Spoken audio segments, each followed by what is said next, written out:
सुजराने रुक जा कान्हा।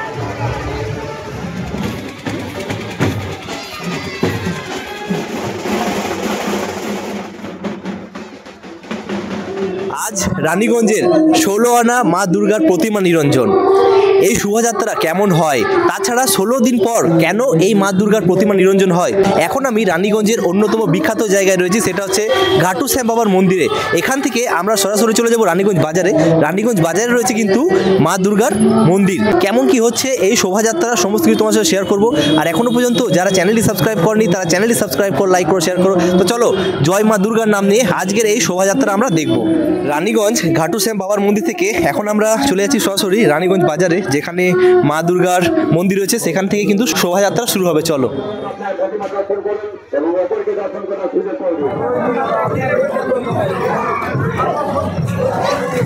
আর লাইটগুলো খুবই সুন্দর লাগছে, লাইটের কাজগুলো খুবই সুন্দর করা হয়েছে। আস্তে আস্তে এগিয়ে আসছে শোভাযাত্রা।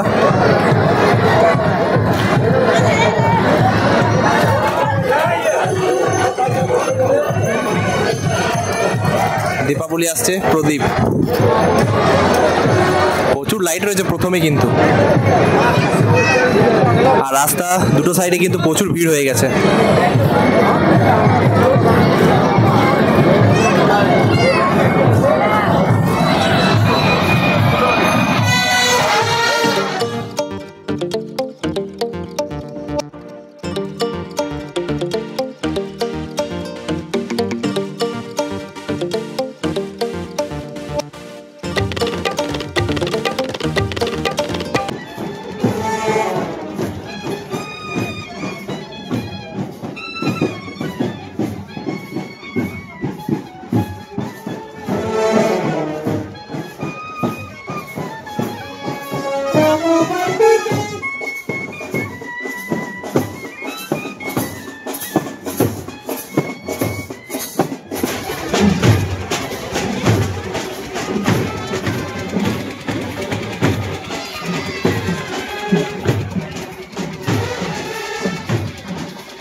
রাম সীতার এই যে লাইটিং এর কাজটা খুবই সুন্দর লাগছে দেখতে, দেখে নাও, অসাধারণ অসাধারণ।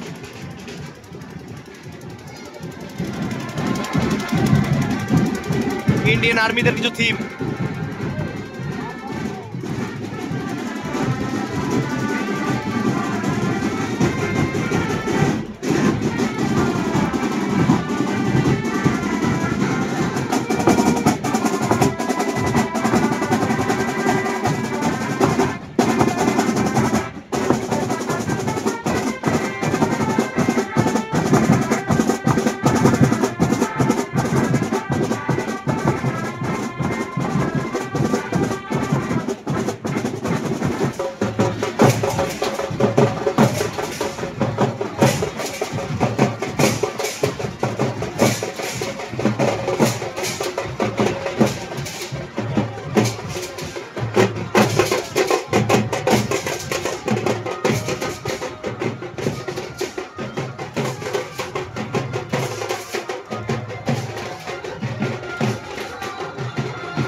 জয় মা দুর্গা।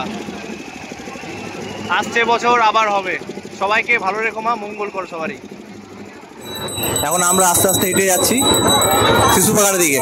প্রচুর ভিড়, প্রচুর পরিমাণে ভিড়। আগে যাচ্ছে মায়ের প্রতিমা।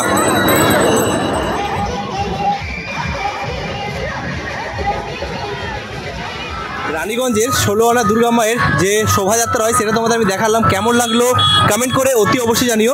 শিশু বাগানে দাঁড়িয়ে রয়েছি, শিশু বাগানে কিন্তু এখন প্রচুর পরিমাণে ভিড় হয়ে গেছে। ভিডিওটা তোমাদের কেমন লাগলো কমেন্ট করে অতি অবশ্যই জানিও। যদি ভালো লেগে থাকে চ্যানেলটি সাবস্ক্রাইব করো, লাইক করো, শেয়ার করো।